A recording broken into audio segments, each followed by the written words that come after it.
This is Pfil. Trying to let you see Pfil from the profile. There we go. Go ahead and come on in. This is just for you guys. It's filming, but it's hardly high production value. This is Pfil's roadmap to success. So basically, Pfil is through Domestic Pups, which is an awesome organization that they take dogs that were in training to be a service dog that washed out, which a lot of dogs do, but they're still amazing pets. And they got placed in this home. And Pfil is a great dog. He's a little bit confused about a couple things. And so we might come back and do a relaxation protocol. Just let us know if you want to do that. First thing we talked about was exercise. Pfil is about 2 years old, so he's got a lot of beans still. And so a lot of people, when their dog gets really excited, we confuse that with happiness. And because of this, let's see if we can get him to do it without, the treat will make it hard. But before, when he was facing me, his mouth was open, he's panting. We interpret that as a smile. You know, and the time that is associated when the dog's winded or out of breath or when they're exercising. So, we're going to go for a walk, let's go for a walk, get a walk. And we get the dog all excited and we wonder why they nip somebody or they bark or they run out the door, they make mistakes. If we're going to do something exciting, we don't get really excited beforehand. So before we talk about exercise, when you come home or anybody comes home, if he's excited, pretend like he's invisible. If he tries to jump up on you, he doesn't really do it, shimmy away, but just ignore him. And as soon as he gets calm, start reaching for him. He starts wiggling, pull your arm back.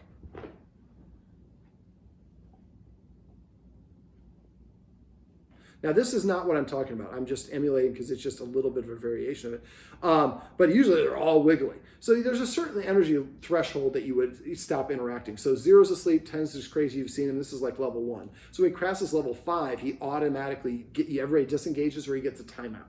So when you guys come home, ignore him until he's completely calm. Then when he gets calm, start reaching for him. He gets wiggly, pull your arm back and continue your business. It'll take a little bit of repetition. Eventually he'll learn being calm is I'm very attracted to them. When I'm excited, they don't want to pet me. I'm invisible. After a while, he'll start emulating that calm nature. All right, so exercise is really, really important for dogs. They sleep about 17 hours a day. I'll give you a down for that. And when they're asleep, they're recharging their batteries. Your average dog needs an hour's worth of exercise a day, but it's best sprinkled every couple of hours, every 2 to 4 hours ideally. When they're asleep, they're recharging their battery and then they need to burn it. So we went through some creative ways of exercising. Treat toss on the stairs. Fetch would be awesome for him now that he knows how to, you guys know how to get him to drop. And when he has low value items, that's the great way to pull out a toy or a treat very quietly. Go over, touch it and just hold it. Literally touch his nose if you have to. Wait for him to drop. When he drops it, pop it in his mouth, say the word drop. And then don't show any interest in the item. If he does have an item that you want to do it, and you might practice this as well, even if it's his items. Drop, throw another one about 2 feet away. He gets up, and then you can pick up the item. But if you're going to do that, make sure you trade with him. So I would go to the green spot, and I would get some bully bites. You can get bully sticks as well, but bully bites, if they have them there, are kind of like the tip of the pee-pee. And so they're in different sizes, but you can give them those. Now, if it's like Christmas or a big event, you have a lot of people over, I would get him a giant bully stick. But having a bag of those, especially if he gets into the wrong things, that way if he does steal a child's toy, you can go pull out a bully stick. And that way you get him to drop the first one, and then you give him the bully stick. He's going to usually go away and go chew on it, and then you pick your item up. He's fine because he gave it up. All right, so fetch is another wonderful way. Remember, when you're playing fetch, say fetch 3 times. Fetch as you throw it. When the dog picks it up, say the word fetch, and then when they pop the treat in their mouth, say fetch. So, and you should never take it away from the dog. After a while, he'll just come and spit it right out in front of you. He already transitioned in this session from when I first came in. He didn't want to give stuff up.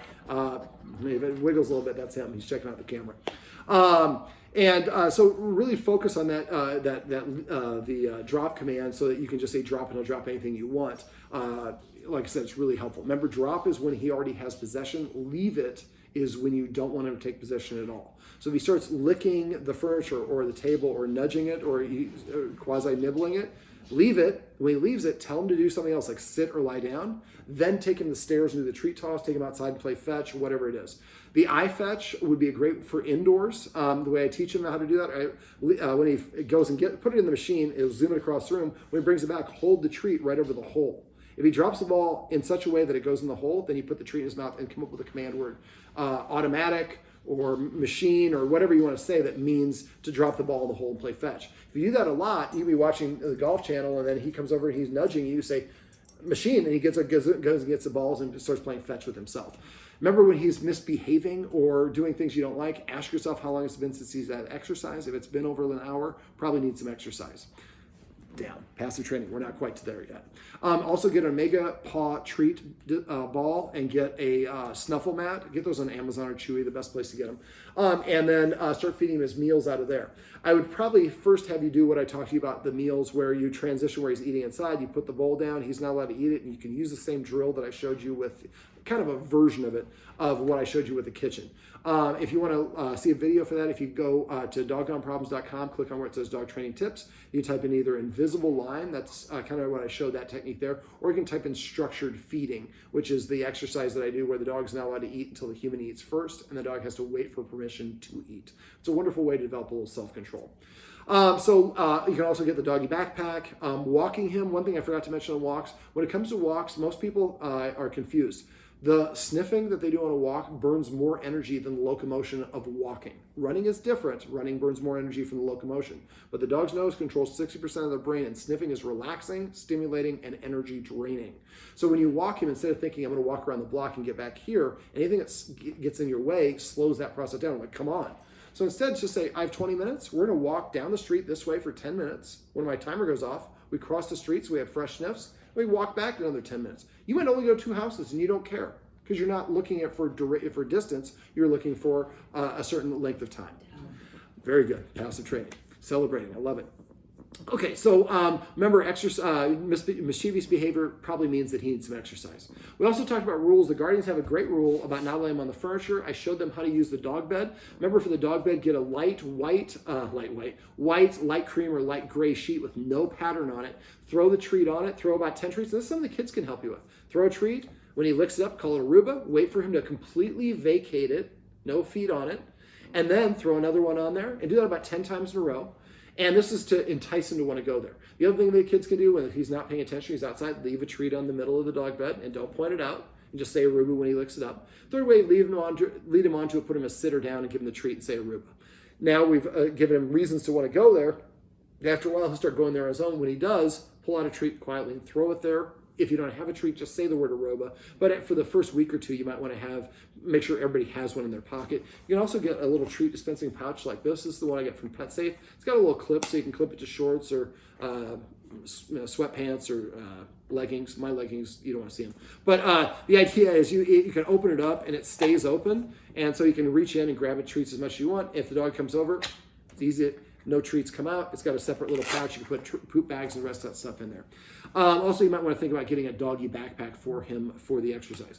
But for all of these things, when you find a new vet, make sure your vet signs off on all these things. You can show them the first part of this video or just make a list of these things. Do you have a problem with the dog running up and down the stairs? They might want to x-ray the hips or whatever. We just don't want to do any harm. All right, so getting back to rules. One of the rules is you have to sit at the door. I go to the door, I say sit once, you have 3 seconds to sit. If he doesn't sit within 3 seconds of the first time you say it, walk away, sit down nearby, wait 1 minute, go back and tell him to sit. If he doesn't sit this time, walk away for 2 minutes, next time for 4 minutes, 8 minutes, but make sure you're seated when you walk away.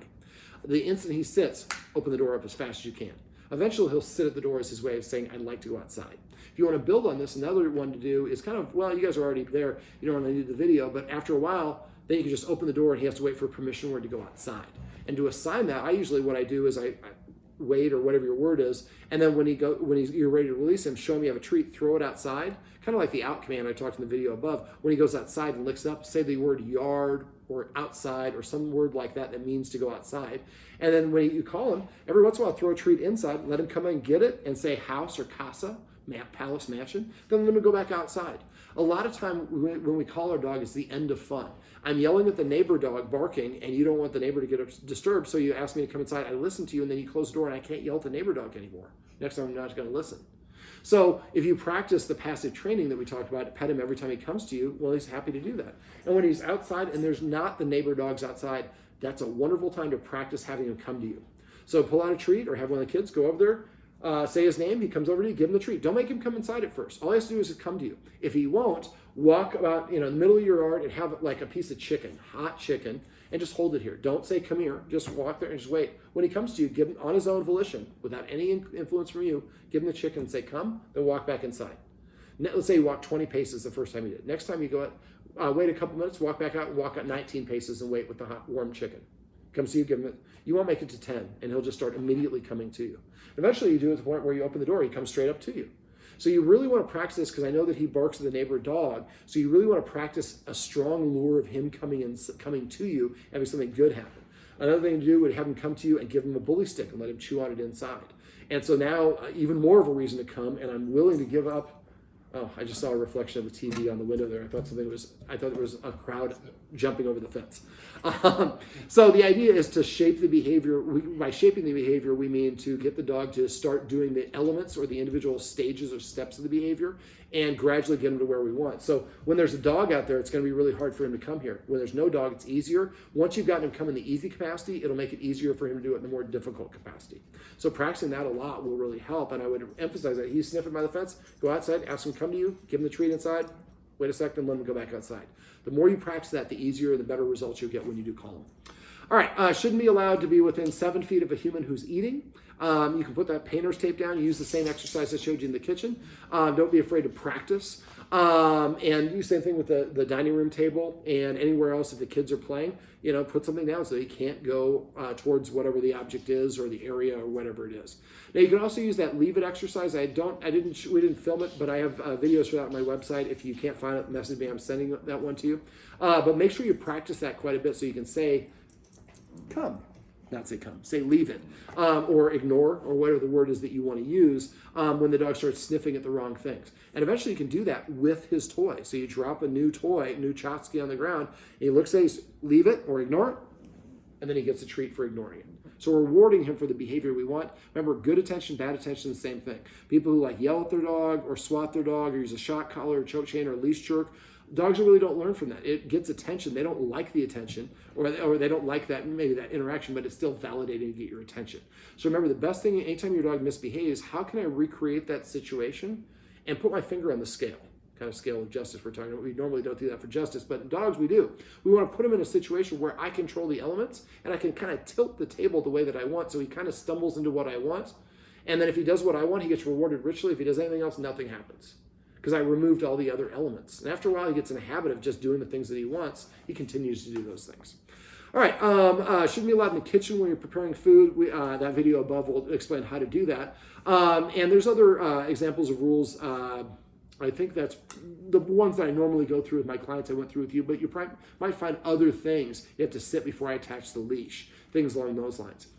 Sit before I open the door, things along those lines. But the more that you incorporate those, the easier and the better it'll get. Let me see. We also talked about petting with a purpose and passive training.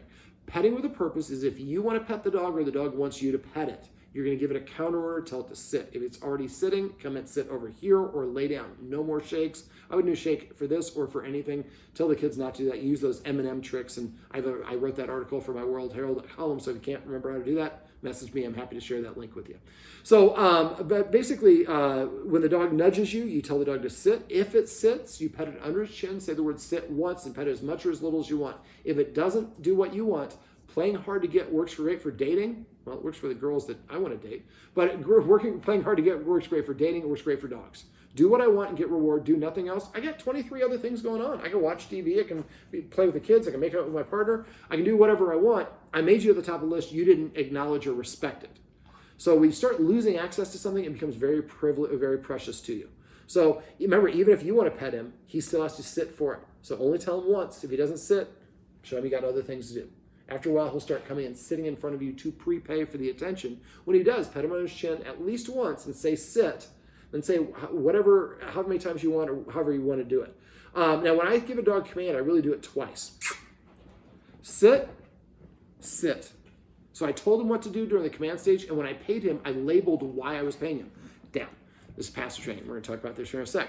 So for petting with a purpose, use that watchword of paycheck. If even if you did it right, you still stop petting. Tell the dog to sit or lay down. Then you say sit or down. And actually, hey, I did it right. You missed it. But thanks for reminding me, because I do forget to pet without a purpose. It'll take about 3 months to get in the habit of it. After a while, you won't even think about it. And the motion that I use is, that's the hand motion I use. So I cup my hand so the dog can't see it. I don't have anything in it. So you can see He's tracking it. And then I go an arc over his head, not just vertical, not just horizontal, and an arc. To get more elevation, I'll put his butt down. As soon as his butt hits the ground, lower it, let him lick it off your hand. Tickle under his chin like I'm doing here. You can't see it, but you guys can see it right now.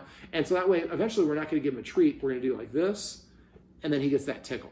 Now, he was trained as a service dog, so he should be really into getting pets, which he pretty much is. Kisses. That's passive training. We're almost about ready to talk about that. So if you get a habit of petting with a purpose, every time you pet your dog, it becomes a micro dog training session that increases his respect for you, boosts his confidence, and helps practice sitting, which is easy to do here, but harder to do when there's a dog present or whatever it is. Kisses. He's been licking me. Now, you want to do this within 3 kisses, the 3 seconds of him starting. So every time he licks you, pet him and say kisses, down. What we're doing is we're celebrating the things he does that we actually like. So when he lays down, pet him and say down. When you didn't ask him to. When he sits, pet him and say sit. When he comes to you, pet him and say come. Goes to the dog bed, call it Aruba. Takes his first bite of food, call it sushi, or whatever the word is that you want to use. Remember to use that faux command, protect, or alert, whatever you want to use. And after a while, you'll be able to use those things. We're just putting things in context and labeling them so we can call them up on demand by giving a verbal cue.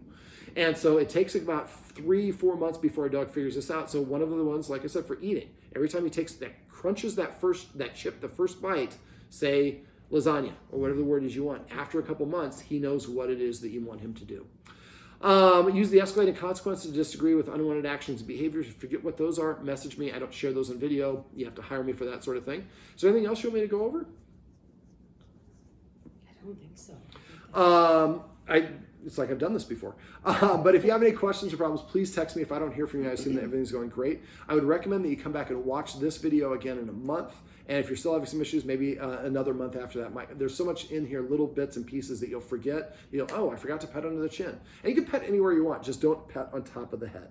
You scratch his butt, his shot, anywhere else, but petting over the head creates a down nose orientation. He's not at all insecure, but I've seen people take a confident dog and make them insecure just by doing that over and over again. So you can pet him on the cheek or anywhere else. Just try to avoid petting on top of the head. Kids are going to do what they're going to do, but that M&M thing that I talked to you about can be a nice way to help them get them on the same page. Also remember, if the dog is on the dog bed, the children need to understand that they cannot interact with the dog. So the dog has a safe place to go to. They have a fight or flight response. If we take away the flight, which we do in a house where he can't open the doors, all I got left is the fight. Well, no, I go to my dog bed and I'm safe. And even if you got one paw on the dog bed, they can't interact with him. And if it's an emergency, mom and dad have to come over and get him. All right, Phil. Hey, buddy. Can we get you to turn around? Everybody's going to see the back of your head, and it is a handsome back of head, but I think everybody would like to see your snout. So I'm going to lure you over here, turn you around. Well, this handsome fella is Phil, and this is Phil's roadmap to success. Remember, everything you do trains your dog. Only sometimes you mean it.